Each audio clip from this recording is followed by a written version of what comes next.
Hello and welcome everyone. स्वागत है आपका मेरे official YouTube channel agriculture success point पर।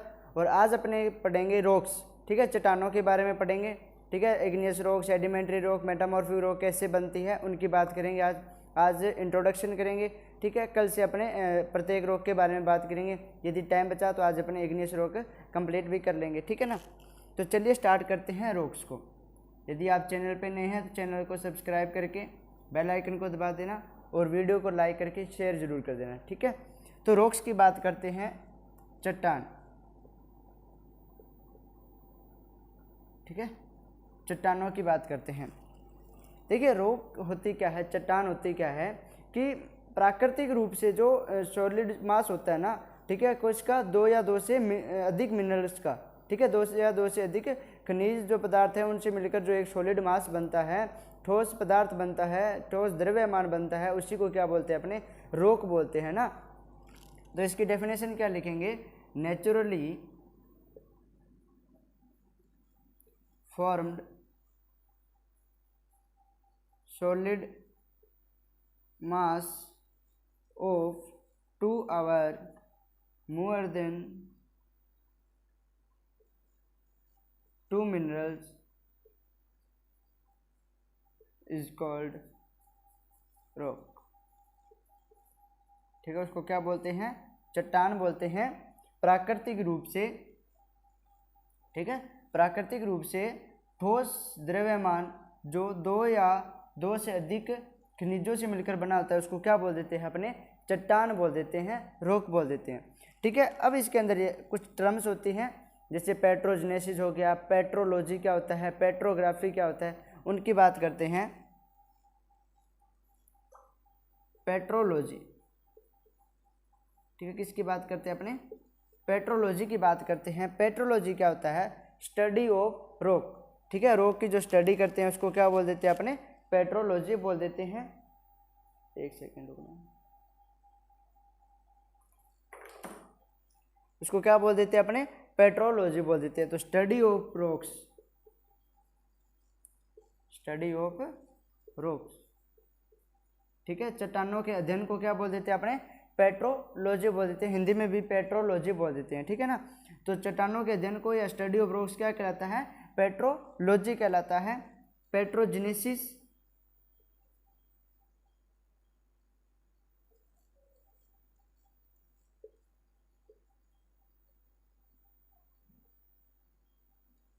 ठीक है, पेट्रोजेनेसिस क्या होता है कि study of origin of rocks, यानी जो चट्टानों की उत्पत्ति होती है, ओरिजिन का मतलब क्या हो गया, उत्पत्ति होती है, उसके बारे में अध्ययन करना क्या कहलाता है, पेट्रोजेनेसिस, मतलब उसकी उत्पत्ति कहाँ से होती है, स्टडी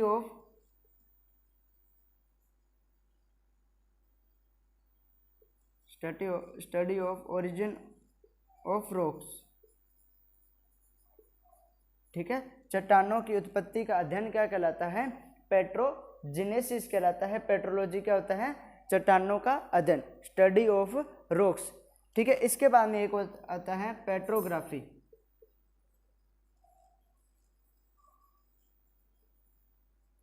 क्या आता है, पेट्रोग्राफी। ग्राफ से ये अपने समझ सकते हैं जियोग्राफी, जियोग्राफी के अंदर भी ये करते हैं, मैप के बारे में, है ना, सॉइल के बारे में अपने बात करते हैं, वाटर ड्रेनेज के बारे में बात करते हैं। तो पेट्रोग्राफी के अंदर किसकी बात करेंगे कि जो अपनी जो रॉक्स है उसका डिस्ट्रीब्यूशन कितना हुआ है, ठीक है ना, मतलब जो चट्टान है एक स्थान से दूसरे स्थान पे गई है, कहाँ कहाँ पर इसका डिस्ट्रीब्यूशन है, जैसे मतलब इंडिया के अंदर कौन सी चट्टानें हैं, ठीक है, अदर कंट्रीज़ के अंदर कौन सी चट्टानें हैं, या अदर स्टेट्स के अंदर कौन सी चट्टानें हैं। तो उन सभी का जो इंट्रोडक्शन होता है या उसका जो अध्ययन होता है उसको क्या बोलते हैं, पेट्रोग्राफी बोल देते हैं ना। क्या बोल देते हैं उसको, पेट्रोग्राफी। तो अपने क्या लिख देंगे कि स्टडी ऑफ या study about description of rocks, ठीक है, मतलब इसका डिस्ट्रीब्यूशन, ठीक है, कहाँ तक हुआ, डिस्क्रिप्शन मतलब कहाँ तक ये फैली हुई है, इसको क्या बोलेंगे, अपने पेट्रोग्राफी, ठीक है। तो ये हो गया पेट्रोलॉजी, पेट्रोजेनेसिस और पेट्रोग्राफी। एग्जाम के अंदर डायरेक्ट कुछ क्वेश्चन पूछे जाते हैं, आपको बोल देंगे कि study of rocks is known as petrology, petrogenesis या पेट्रोग्राफी, और फोर्थ ऑप्शन दे देंगे आपको ऑल ऑफ द अबव। तो आपको क्या टिक करना होगा, पेट्रोलॉजी, तो पेट्रोलॉजी क्या हो गया, स्टडी ऑफ रॉक्स। पेट्रोजेनेसिस क्या हो गया, study of origin of rocks, मतलब चट्टानों की उत्पत्ति कहाँ से, उसके बारे में जब अध्ययन करते हैं तो उसको बोल देते हैं अपने पेट्रोजेनेसिस। और चट्टानें जो है वो कहाँ तक फैली हुई है उसको बोल देते हैं अपने पेट्रोग्राफी। ठीक है, study about description of rocks. ठीक है, तो ये तीन इसकी टर्म्स थी, पेट्रोलॉजी, पेट्रोजेनेसिस और पेट्रोग्राफी। ठीक है, इसके बाद में अपने बात करते हैं चट्टानों की फॉर्मेशन कैसे हुई।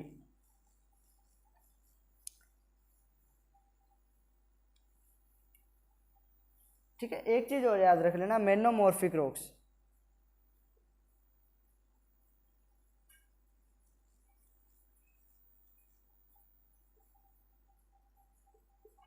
ठीक है, मेनोमॉर्फिक रॉक्स का मतलब हो गया कि अभी मैंने जब चट्टान की डेफिनेशन लिखाई थी, रॉक की डेफिनेशन लिखाई थी, उसके अंदर मैंने क्या बोला था कि सॉलिड मास ऑफ 2 और मोर देन 2 मिनरल्स, मतलब 2 से ज़्यादा मिनरल्स की बात की थी।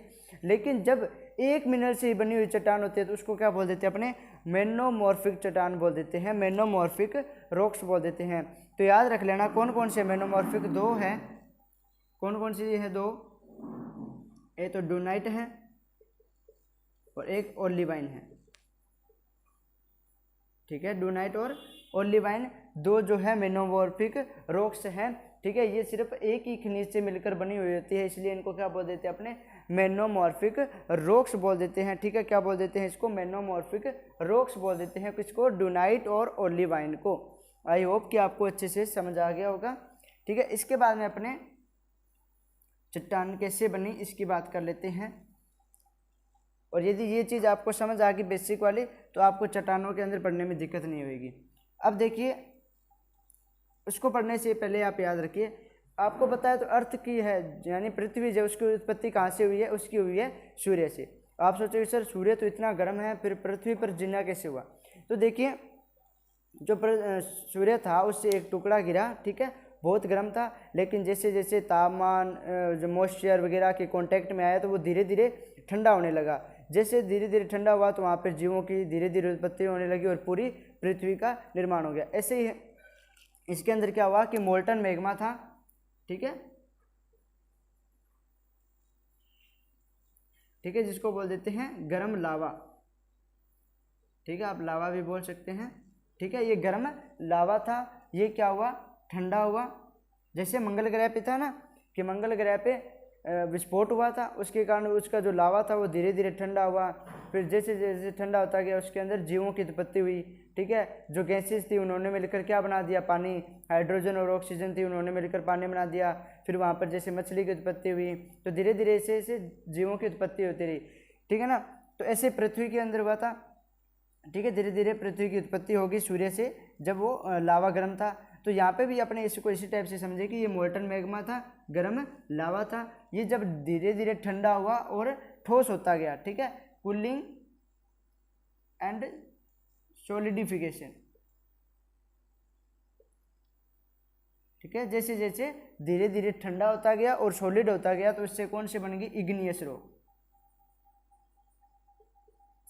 कौन से बनेंगे, इग्नियस रॉक या आग्नेय चट्टानें।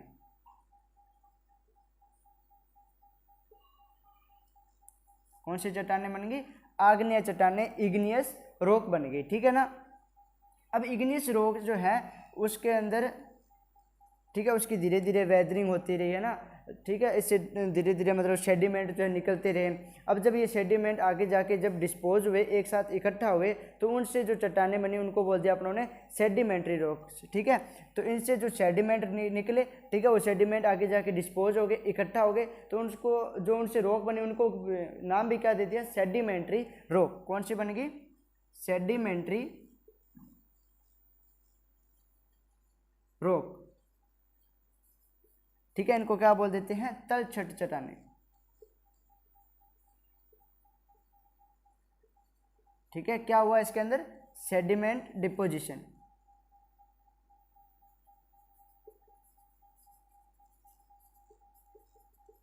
सेडिमेंट डिपोजिशन का मतलब क्या हो गया कि जो धीरे धीरे जो सेडिमेंट थे, ठीक है, चट्टानों के जो टुकड़े थे वो धीरे धीरे एक जगह से यहाँ से निकलते गए और दूसरी जगह जाके इकट्ठे होते गए तो सेडिमेंट जो है एक स्थान से दूसरे स्थान पे चला गया और वहाँ पे जाके इकट्ठा हो गए, इसी को क्या उनसे जो रॉक बनी उनको बोल दिया सेडिमेंट्री रॉक। क्या हुआ यहाँ इसमें सेडिमेंट डिपोजिशन हुआ, जिससे कौन सी बन गई सेडिमेंट्री रॉक हुई। तो याद रखना इग्नियस रॉक में सेडिमेंटेशन के कारण जो रॉक बनती है उनको बोल देते हैं अपने सेडिमेंट्री रॉक या तलछट चट्टानें।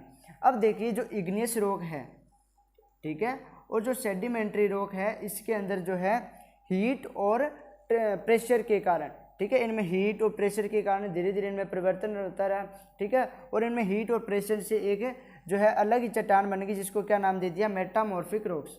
क्या नाम दे दिया मेटामॉर्फिक रॉक्स।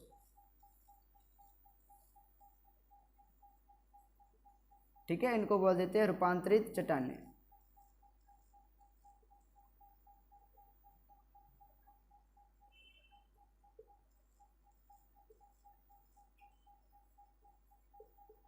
क्या बोल देते हैं रूपांतरित चट्टानें बोल देते हैं, ठीक है ना, रूपांतरित चट्टानें।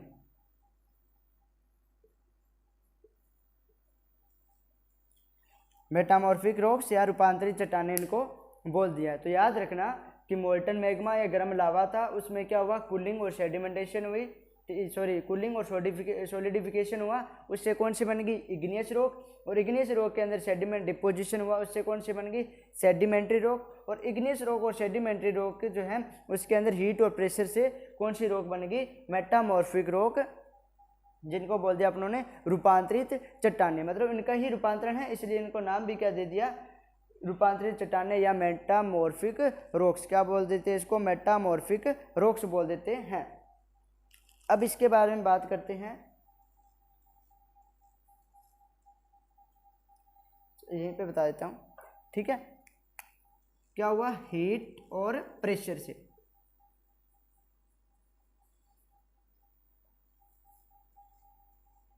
एक मिनट मैसेज, अरे एक मिनट रुकना बस।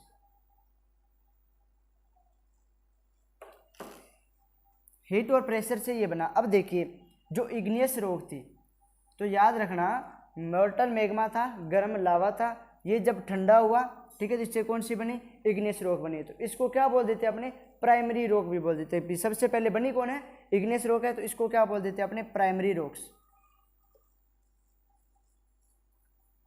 ठीक है। और क्या याद रखना है इनको मदर रॉक भी बोला जाता है, ठीक है। क्या बोला जाता है इनको मदर रॉक।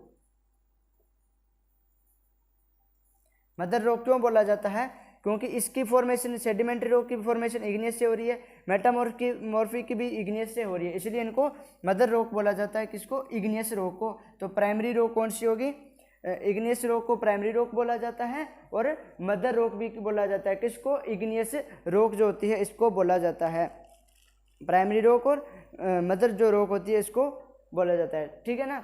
अब सेडिमेंट्री रॉक है। अब सेडिमेंट्री रॉक के बारे में अपने क्या पढ़ेंगे कि इसकी उत्पत्ति भी कहाँ से हुई है इग्नियस से रॉक से हुई है, तो फर्स्ट ये है, तो सेकंड नंबर पे इसकी फॉर्मेशन हुई है। तो सेडिमेंट्री रॉक जो होती है इसको क्या बोल देते हैं अपने सेकेंडरी रॉक्स,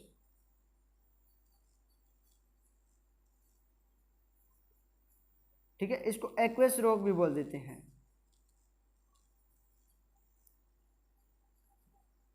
एक्वस रॉक मतलब जलज चट्टानें, ठीक है। इसको लेयर्ड रॉक भी बोल देते हैं, क्योंकि इसके अंदर लेयर की फॉर्मेशन होती रहती है, ठीक है ना।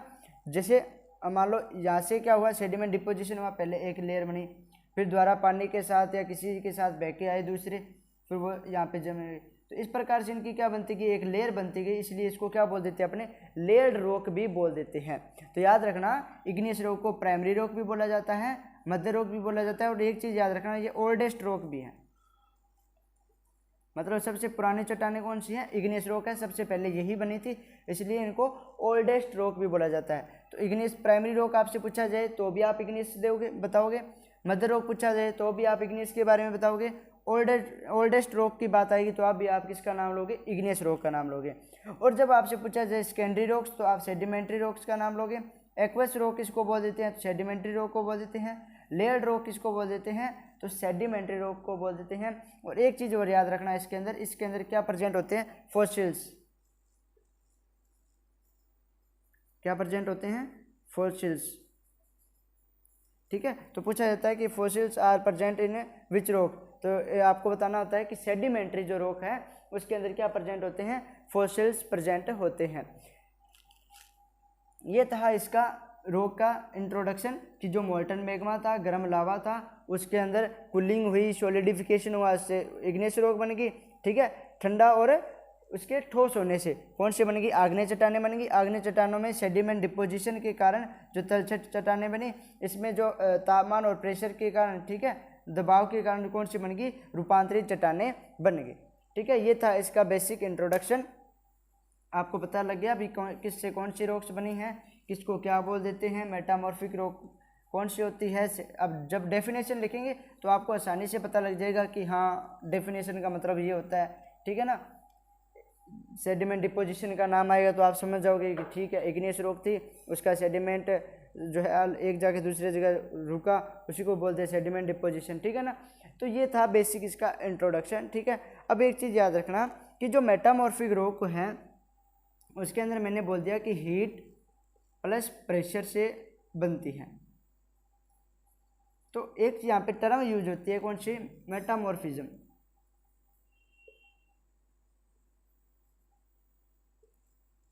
एक सेकंड वीडियो को देख लेता हूँ चल रही है क्या। ठीक है, क्वालिटी भी सही है इसकी। ठीक है, क्या बोल देते हैं इसको? मेटामॉर्फिज्म जो है इसके अंदर टर्म यूज होती है।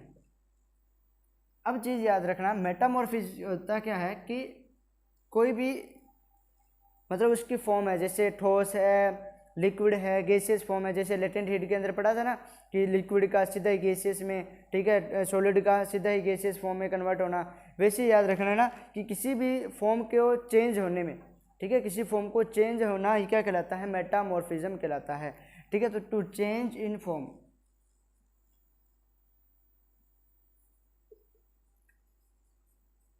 ठीक है, फॉर्म के अंदर चेंज होना ही क्या कहलाता है? मेटामॉर्फिज्म कहलाता है। अब जब वो फॉर्म उसकी चेंज हो रही है, ठीक है, मतलब इग्नियस रॉक से क्या बन रही है? मेटामॉर्फिक रॉक्स बन रही है, और सेडिमेंट्री रॉक से भी मेटामॉर्फिक रॉक्स बन रही है। तो उसकी क्या है? उनकी फॉर्म में ही तो चेंज हो रहा है। यदि वो चेंजमेंट हीट से होता है, मतलब टेम्परेचर से होता है, ठीक है, यदि वो जो चेंज आ रहा है उसके अंदर, तो वो यदि टेम्परेचर से होता है तो उसको क्या बोलेंगे? उसको बोलेंगे थर्मो मेटामॉर्फिज्म।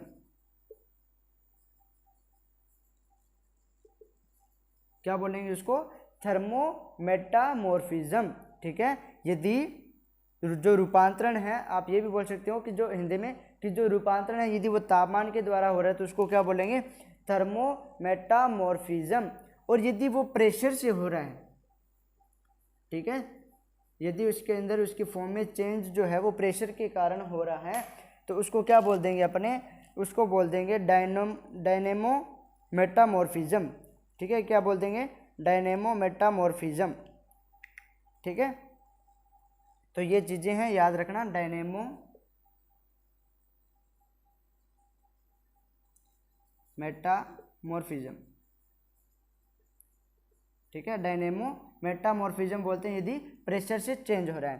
थर्ड बात कर लेता हूं मैं, यदि टेम्परेचर और प्रेशर दोनों से यदि उसके अंदर चेंज हो रहा है, ठीक है ना, अपने ने बोला था ना कि जो इग्नियस रॉक थी और सेडिमेंट्री रॉक है उसके अंदर हीट और प्रेशर से कौन सी बन जाती है? तो उससे बन जाती है जो अपने मेटामॉर्फिक रॉक्स है। ठीक है ना, तो उसके अंदर चेंज होना मेटामॉर्फिज्म कहला गया। ठीक है, कोई चीज़ के अंदर यदि वो टेम्परेचर से उसके अंदर बन रही है रॉक्स, यदि टेम्परेचर के कारण मेटामॉर्फिक रॉक्स बन रही है तो उसको बोल देंगे अपने थर्मोमेटामॉर्फिज्म। और यदि वो प्रेशर से बन रही है तो उसको बोल देंगे डायनेमो मेटामॉर्फिज्म। तो इस प्रकार से भी आप याद कर सकते हैं। यदि टेम्परेचर और प्रेशर दोनों से हो रही है तो इसको क्या बोलेंगे? थर्मोडायनेमिक। क्या बोलेंगे इसको? थर्मोडायनेमिक। ठीक है, थर्मो, ये डायनेमो ऐसे आएगा। ठीक है, थर्मोडायनेमिक मेटामॉर्फिज्म।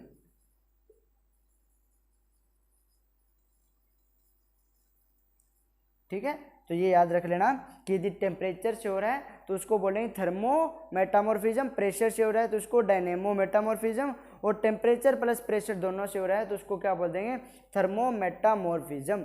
ठीक है ना, तो याद रख लेना ये टेम्परेचर वाला, प्रेशर वाला और टेम्परेचर प्लस प्रेशर दोनों क्या कहलाते हैं। तो एग्जाम के अंदर यहाँ से डायरेक्ट क्वेश्चन पूछा जाता है कि यदि मेटामॉर्फिज्म क्या होता है, टू चेंज इन फॉर्म के अंदर चेंज होना। ठीक है, यदि वो टेम्परेचर से हो रहा है तो उसको क्या बोलेंगे, प्रेशर से हो रहा है तो उसको क्या बोलेंगे, और टेम्परेचर और प्रेशर दोनों से हो रहा है तो उसको क्या बोलेंगे। ठीक है, तो ये था आज का इंट्रोडक्शन।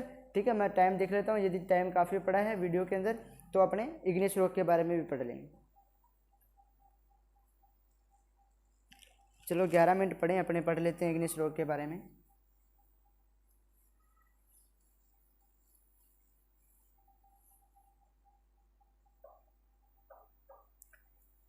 इग्नियस रॉक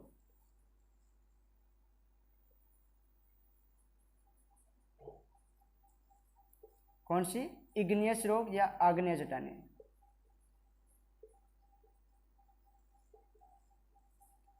ठीक है, इग्नियस रॉक या आग्नेय चट्टानें क्या होती हैं। अभी मैंने बताया था ना कि जो मोल्टन मैग्मा था उसके कूलिंग और सॉलिडिफिकेशन से कौन सी बन रही है, इग्नियस रॉक बन रही है, आग्नेय चट्टानें बन रही है। तो ठीक है, तो इसकी डेफिनेशन में भी ये लिखेंगे कि जब चट्टानों का निर्माण, ठीक है, लावा के, ठीक है, गर्म लावा के ठंडा और ठोस होने पर जब बनता है तो उसको बोल देते हैं अपने इग्नियस रॉक या आग्नेय चट्टानें, उसको बोल दिया जाता है। ठीक है, और एक चीज़ याद रखना, इग्नियस रॉक के अंदर आप पढ़ोगे कि मतलब बाह्य आग्नेय चट्टानें, आंतरिक आग्नेय चट्टानें, तो इसकी डेफिनेशन में भी आप ये चीज़ इंक्लूड करोगे। तो अपने डेफिनेशन लिख लेते हैं, igneous rock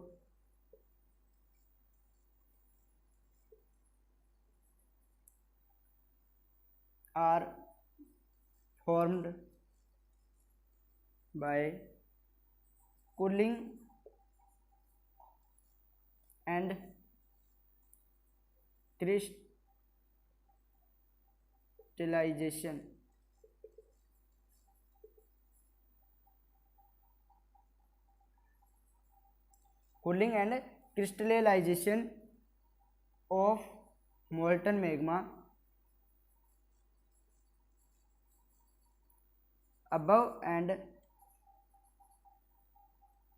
and below the soil surface।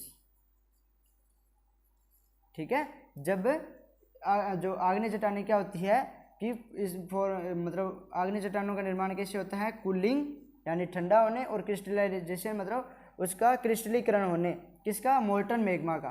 ठीक है, मोल्टन मैग्मा के ठंडा और क्रिस्टलाइजेशन से जो सॉइल सरफेस होती है उसके ऊपर या नीचे जब चट्टान बनती है तो उसको बोल देते हैं अपने आग्नेय चट्टान। इंग्लिश में क्या बोलेंगे, igneous rock are formed by cooling and crystallization of molten magma above the and below the soil surface. ठीक है, तो ये इसकी डेफिनेशन है, इसको नोट कर लीजिए अच्छे तरीके से। ठीक है, इग्नियस रॉक क्या होती है, आग्नेय चट्टानें क्या होती हैं। इसका मेन जो है क्लासिफिकेशन है, उसके अंदर से क्वेश्चन बहुत बनते हैं, उनके एग्जाम्पल्स आपको याद रखने पड़ेंगे। ठीक है, तो classification of igneous rock, classification of igneous rock.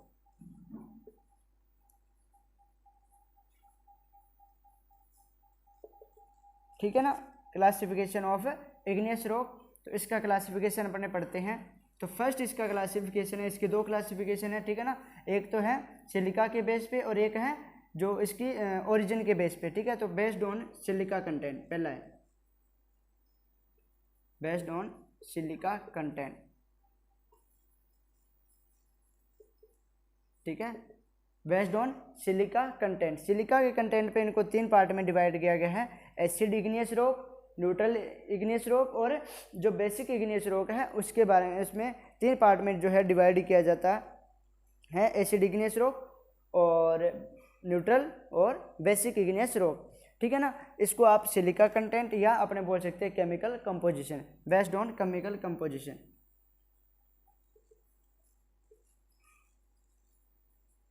क्योंकि इग्नियस जो सिलिका कंटेंट नाम का आ गया तो मतलब अपने केमिकल का नाम लेंगे। ठीक है, तो इसके अंदर पहला है acid igneous rock,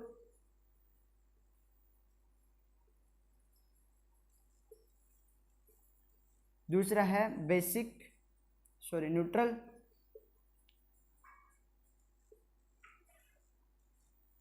igneous rock, और थर्ड आ गया बेसिक इग्नियस रॉक।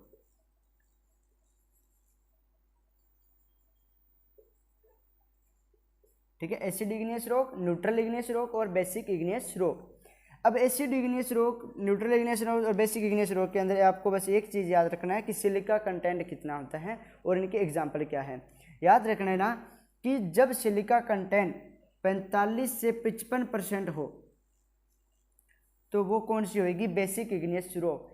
आप इंग्लिश में क्या लिख सकते हो, व्हेन सिलिका कंटेंट, एक की डेफिनेशन लिख देता हूँ, बाकी आप इनकी सभी की नोट्स में लिख लेना कि when silica content is 45 to 50%, when silica content is 45 to 50%, that is called basic igneous rock। ठीक है, when silica content is 45 to 50%, that is called basic igneous rock। ठीक है, उसको क्या बोल देते हैं अपने, बेसिक इग्नियस रॉक बोल देते हैं। ठीक है, तो ये आपने नोट कर लिया होगा। तो याद रख लेना सिलिका कंटेंट इसमें 45 टू 50% होता है, न्यूट्रल के अंदर 55 टू 65% होता है, और एसिड इग्नियस रॉक के अंदर मोर देन 65% आ सकता है, या आपको ऑप्शन में 65 टू 85 भी दिया हो सकता है। तो याद रख लेना यदि मोर देन 65 लिखा हुआ है तो एसिड इग्नियस रॉक है, या 65 टू 85 दिया हुआ है तो भी वो राइट आंसर रहेगा। ठीक है, अब इनके एग्जाम्पल्स जो है वो बहुत इंपॉर्टेंट है।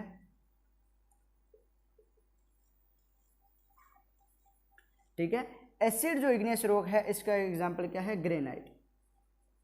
ठीक है, अपनों ने कल पढ़ा था ना ग्रेनाइट और जो बेसाल्ट है, ठीक है ना, जैसे जो शेल था, ठीक है, सैंडस्टोन था, लाइमस्टोन था, तो वो अपनों ने अर्थ क्रस्ट के बारे में पढ़ा था। ठीक है ना, तो आपको ये चीज़ें एग्जाम्पल जो है वो बहुत इंपॉर्टेंट है, याद रखने पड़ेंगे, तो इनको अच्छे तरीके से याद कर लेना। ठीक है, कि जो इनके एग्जाम्पल क्या होते हैं। एक चीज़ याद रख लेना कि इनको आप अपने हिसाब से ट्रिक से भी याद कर सकते हो। ठीक है, तो एसिड के अंदर एक तो ग्रेनाइट आता है, मोस्ट इंपॉर्टेंट लगा लेना इसके आगे, बहुत बार ये पूछा जाता है, और एक आ जाता है रायोलाइट। ठीक है, ग्रेनाइट और रायोलाइट किसके एग्जाम्पल हैं, एसिड इग्नियस रॉक के। न्यूट्रल जो इग्नियस रॉक है इसके एग्जाम्पल क्या है, इनके डेफिनेशन में एक बार और लिखा दूंगा आपको, कोई बात ना, यदि नोट नहीं किया तो। न्यूट्रल इग्नियस रॉक में आ जाएंगे आपके सिनाइट, ठीक है, और डायोराइट और एंडेसाइट। ठीक है, सिनाइट, डायराइट और एंडेसाइट किसके एग्जाम्पल हैं, ये है न्यूट्रल इग्नियस जो रॉक है। और बेसिक इग्नियस रॉक के कौन से होते हैं, बेसाल्ट और गेब्रो। क्या होते हैं, बेसाल्ट और गेब्रो जो है वो इसके एग्जाम्पल होते हैं। ठीक है, एंडेसाइट और जो डायोराइट और सिनाइट जो है वो किसके एग्जाम्पल हैं, वो हैं SY नहीं होता, SY होता है, SY, सिनाइट। ठीक है ना, तो ये किसके हो गए, बेसिक न्यूट्रल इग्नियस रॉक के, और बेसिक के मैंने क्या बताया आपको, बेसाल्ट और गेब्रो।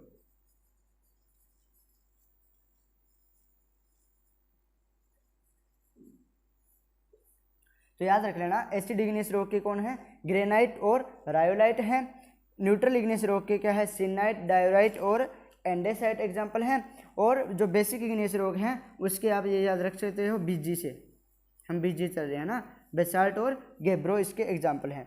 तो इनके अंदर सिलिका कंटेंट और इसके एग्जाम्पल जो याद रख लेना, जो मेन इंपॉर्टेंट एग्जाम्पल है जो एग्जाम के अंदर पूछे जाते हैं वो मैंने आपको लिखा दिए हैं, तो आप इसका स्क्रीनशॉट ले सकते हैं, इसको अच्छे तरीके से नोट कर सकते हैं। देख लेता हूँ, यदि क्लास में 5-7 मिनट पढ़े हैं तो अपने दूसरा एग्जाम क्लासिफिकेशन में इसका कर लेते हैं, क्योंकि 31 मिनट पे ये फ़ोन बंद हो जाता है ना, तो लगभग 30 मिनट हो चुके हैं। तो अपने जो इसका सेकंड क्लासिफिकेशन है वो अपने कल कर लेंगे। आज जो है सिलिका कंटेंट पे हो गया, दूसरा मैं आपको बता देता हूँ वैसे भी, ठीक है ना। तो दूसरा जो क्लासिफिकेशन है वो है जो इसके बेस पे है, ठीक है ना, ओरिजिन पे। तो एक तो एक्सट्रूसिव इग्नियस रॉक हो गया और एक इंट्रूसिव इग्नियस रॉक हो गया। एक्सट्रूसिव के एग्जाम्पल कौन से आ जाएंगे, जो ये ग्रेनाइट अपनों ने पढ़ा है, ठीक है ना, सॉरी जो एक्सट्रूसिव है उसके तो आ जाएंगे अपने जो रायोलाइट आ गया, ठीक है ना, रायोलाइट इसी का एग्जांपल होएगा, बेसाल्ट भी इसी का एग्जांपल है। जो अपनों ने पढ़ा है आपने ये जो इंट्रूसिव इग्निशियल रोग, इंट्रूसिव इग्निशियल रोग के अंदर आप क्या लिखोगे, एक तो ग्रेनाइट लिखोगे, एक सिननाइट इसी के अंदर आएगा, और जो डायोराइट है वो भी इंट्रूसिव इग्निशियल रोग का एग्जाम्पल है, ठीक है। आई होप कि आपको अच्छे से समझ आया होगा। एक बार यदि दोबारा डेफिनेशन देखनी है तो इसकी लिख लेना कि when silica content is 45 to 55%, then it is called basic igneous रोग, ठीक है। आप ऐसे भी बोल सकते हो कि when silica content is 45 to 50% that is called basic igneous रोग, या देन इट इज कॉल्ड, ये भी आप बोल सकते हो, ठीक है। आई होप कि आपको लेक्चर अच्छे से समझ आया होगा, और वीडियो को ज़्यादा से ज़्यादा शेयर करना, ठीक है। और आपको पता होगा कि संडे को एक गाइडेंस सेशन आ रहा है जिसके अंदर मैं आपको बताऊंगा कि तैयारी किस टाइप से करें, यदि आप थ्योरी एग्जाम की भी कर रहे हैं तो उनको किस टाइप से पढ़ना चाहिए, बोर्ड क्लासेस के लिए भी इंपॉर्टेंट है। तो आपके जो भी छोटे भाई बहन हो तो उनको इस चैनल से ज़रूर जोड़िएगा संडे को 10:30 बजे। Thank you.